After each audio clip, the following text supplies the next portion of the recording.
नदी के जल की तरह निरंतर हमारे श्वास की यात्रा बहते हुए आगे बढ़ रही है। बहता हुआ जल आगे चला जाता है, लौट कर नहीं आता। श्वास भी जो चले गए, वक्त भी जो चला गया, वापस नहीं लौटता। जीवन बहुत लंबा नहीं है, छोटा सा जीवन है और इससे भी फर्क नहीं पड़ता कौन कितना जिया। फर्क इससे पड़ता है कि जीवन की गुणवत्ता क्या थी, कितना ऊंचा जीवन जिया इंसान।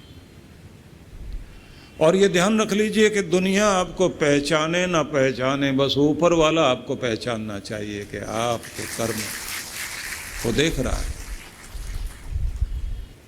जीवन की गुणवत्ता बनती है। जीवन की ये गुणवत्ता जितनी बनाए रखोगे उसका आनंद बढ़ेगा। सोचिए, दुनिया के बड़े सारे महान पुरुष ऐसे हुए, बहुत लंबा नहीं जी पाए, लेकिन शरीर की अवधि कम रही इस धरती पर उनका नाम आज भी है। आदि शंकराचार्य ज़्यादा लंबा नहीं जिए, छोटी आयु में ही चले गए। विवेकानंद को भी बहुत लंबी उम्र नहीं मिल पाई। और शहीद भगत सिंह बहुत छोटी आयु में देश के लिए बलिदान हुए। लेकिन ये वो नाम है जिन नामों ने छोटी सी उम्र को भी इतना बड़ा कर दिया। हकीकत राय, 14 साल के बच्चे को कत्ल कर दिया जाए और कह दिया जाए कि धर्म छोड़ दो अपना, तो माफ कर दिया जाएगा। और उसने कह दिया कि शरीर तो न जाने किस बहाने से खत्म हो जाए, लेकिन जीने का बहाना ऊंचा होना चाहिए। मैं अपने धर्म को नहीं छोड़ सकता, शरीर को छोड़ सकता हूं। छोटे से बच्चे की हिम्मत। तो इसलिए जीवन की गुणवत्ता चाहिए। बहुत लंबी उम्र दे ना दे भगवान, लेकिन जीवन इतना महत्वपूर्ण हो, महान उद्देश्य के साथ जिए।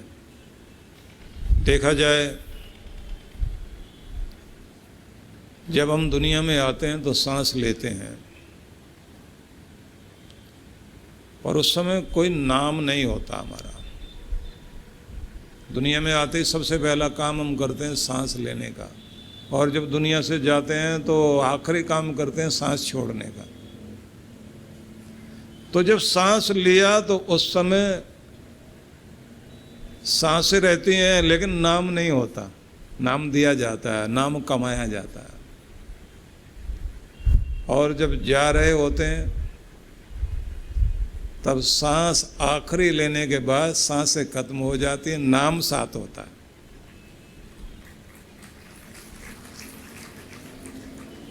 अब अगर वो नाम इतना बड़ा बना दिया जाए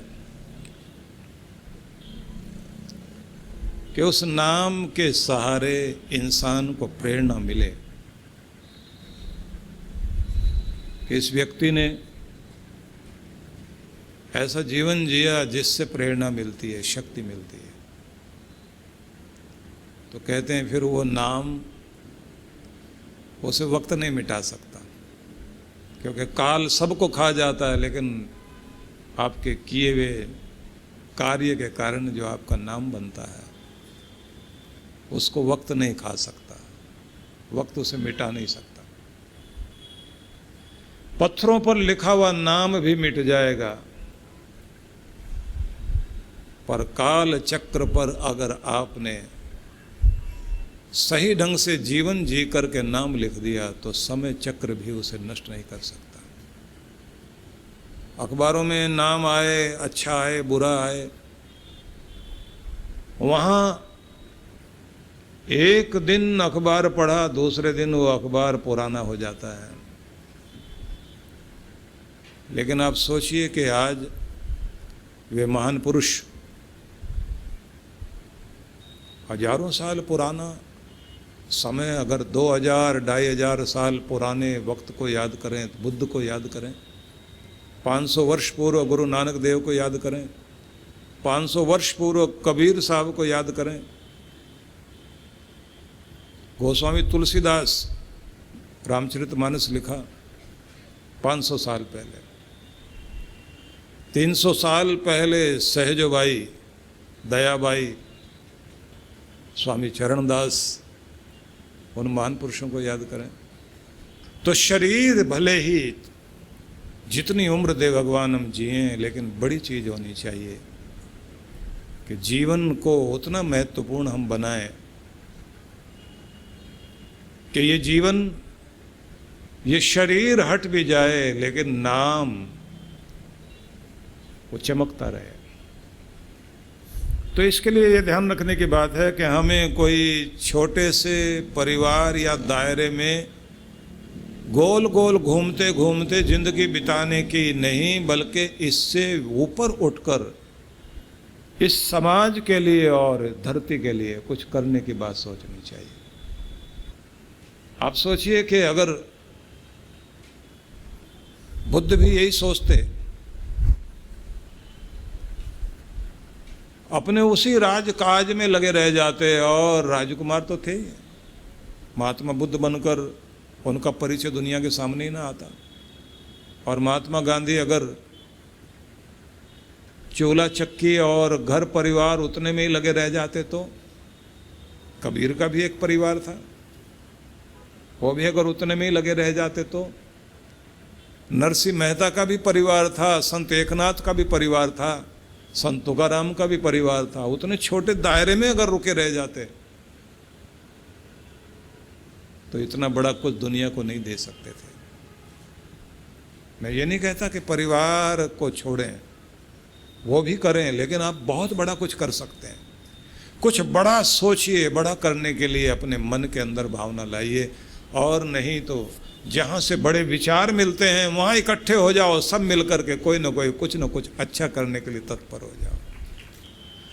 परमात्मा हमसे बड़े कार्य कराए, इसलिए प्रार्थना करें कि भगवान तुम हमें अपना खिलौना बनाओ, जो तू कराना चाहता है वो हम कर सकें, अपना उपकरण बना लो, जो कुछ भी मेरे लिए इस धरती पर कुछ हो सकता अच्छा वो मैं कर सकूं। कहा जाता है इंसान के जीवन का सबसे महत्वपूर्ण दिन वो होता है जब उसका जन्मदिन होता है,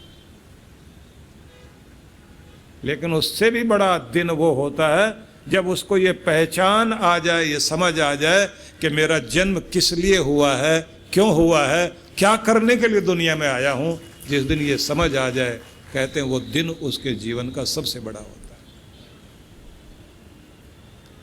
अगर बड़ा करने की भावना मन में आ जाए, जानकारी आ जाए कि ये करने में आया था दुनिया, उसे करने के लिए तैयार हो जाइए।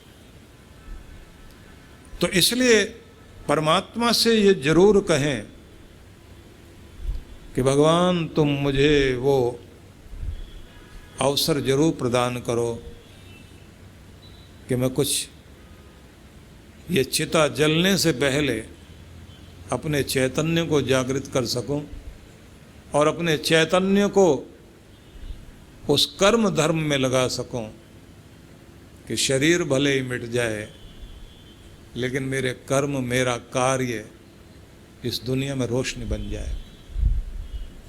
ध्यान रखें, कोई मोमबत्ती जब जलती है तो आपने देखा होगा कि उसका मोम पिघलकर कुछ तो नीचे गिर रहा होता है और कुछ जल जाता है। तो कुछ लोग कहते हैं ये बच गया जो मोम नीचे गिर गया, बाकी तो जल गया। और अगर आप ध्यान से देखें तो समझ में क्या आएगा, जो बच गया है वो बच नहीं गया, वो तो बेकार चला गया है, लेकिन जो जला है वो रोशनी बन गया है और सब जगह अंधेरे को नष्ट करता चला गया। तो जो श्वास आपके रोशनी बनने में लग गए, जो क्षण, जो तन मन धन आपका संसार में प्रकाश बनने में लग गया, बस वो कीमती था। बाकी तो जिसे आप कहते हैं कि ये बच गया, वो बचा नहीं है, वो तो कुछ भी नहीं हुआ, वो तो बेकार हो गया। तो ये श्वास रोशनी बने।